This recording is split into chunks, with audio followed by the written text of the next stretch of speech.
Catus Maximus here, this time with a little review of this Titan 11077. They're calling this a construction ratchet. It's a bit overpriced on the shelf, I think.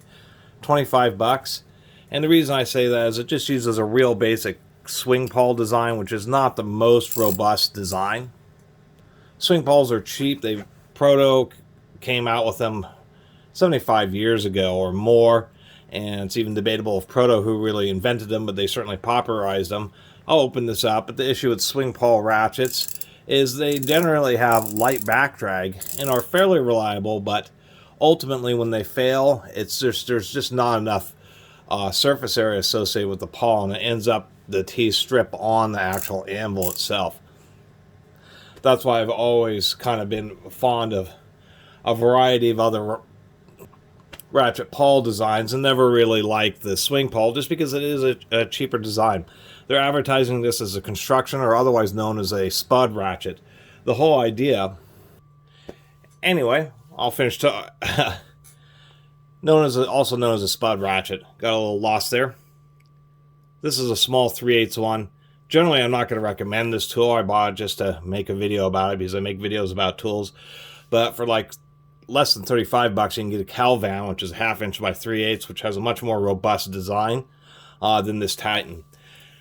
And the primary reason is the way it is assembled like a traditional ratchet, which in the instance that these are designed for, one, it's a little bit odd to have a small 3/8 one. Usually these are more associated with larger 1/2 inch drives like this Klein here.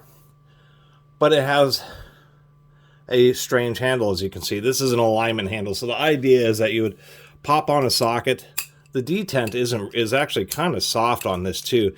You would want a stronger detent to really make sure that the socket stays on the ratchet, because the idea is, and why I'm sure it was sold in auto parts stores, you're trying to align a transmission or suspension parts. You use this alignment. The handle is designed as an alignment tool, tapered. You get it aligned up, and then you already have the socket that you need on the tool. So you flip it up, you pull it out, put the bolt in, and then immediately start running it in. Sometimes these are also known as iron workers ratchets, but there is a big difference. Now here's the Klein 3238. The Kleins are a lot more expensive. This thing's like 80 bucks or something. But what we'll notice about this Klein is that it has no fasteners. The anvil's held in by this ring, which is a press fit ring, and then they just use a hard rivet and a rocking. The switch, the pawl is actually the switch itself. It's actually a much, a more robust ratchet design. Mainly because it's not relying entirely on this rivet to keep the pawl in place. It's actually trying to climb over the top of it, so it's actually pressing the pawl down to the body of the ratchet. So the ratchet mechanisms just happen to be very, very simple, very heavy duty, and once again, there is no screws or fasteners to ever get loose or cause you any trouble. And that's really the deal with these types of, construction ratchets, Spud ratchets, iron workers ratchets. If Titan was going to come out with something like this type of design here is actually, I think, cheaper than going with like a traditional ratchet head design. But the other issue is, of course, the fact that this on a 3/8 it's probably okay, but nonetheless it's like kind of a more of a fake version of what an actual Spud ratchet or construction ratchet is. So yeah, it would work for its intended purpose, but having this long alignment peg for the handle, it is a kind of an over-length ratchet, so you will be putting lots of extra force on it, or you can. And it would have just been nice to see a better ratchet mechanism, first off, and second off, once again, for the last time, they should have really done a screwless design like this. That way it was, more true to the nature of what they're calling it, a construction ratchet. In this case, particularly as the swing pawl design, the big issue with the swing pawl design is they have a little screw that actually is what's holding in the reverse lever. And due to the nature of this design, that screw can't be tight. They just put Loctite on it. And I'll take this apart right now and show you. And so the biggest issue also with this ratchet design is this screw right here tends to be the one that wants to loosen up and fall out. And then once that happens, the ratchet is ruined. And so it's just That's why why I'm not recommending it is just because it's more or less fake. Now we'll see. What they've tried to do here is make a special screw with a big shell on it, but it certainly wasn't very tight.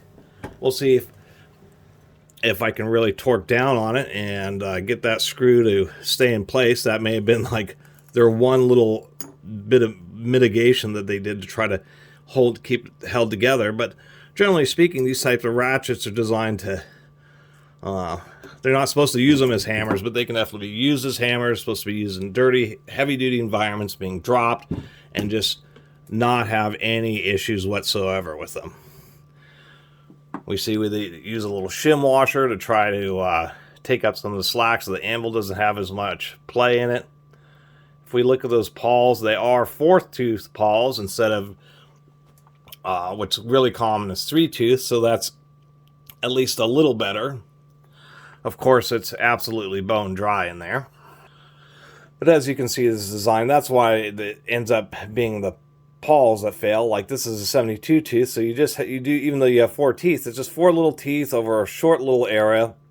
And so what ends up happening is if you really load this up or stand on the ratchet, it's not going to be the anvil that twists off. It's going to be those 4 little teeth that are going to strip out. Fine tooth ratchets really need lots of extra surface area just because they have less cross-sectional area to engage versus something like this Klein, which is really coarse, but you can see those teeth are just absolutely massive. They engage quite a bit of steel.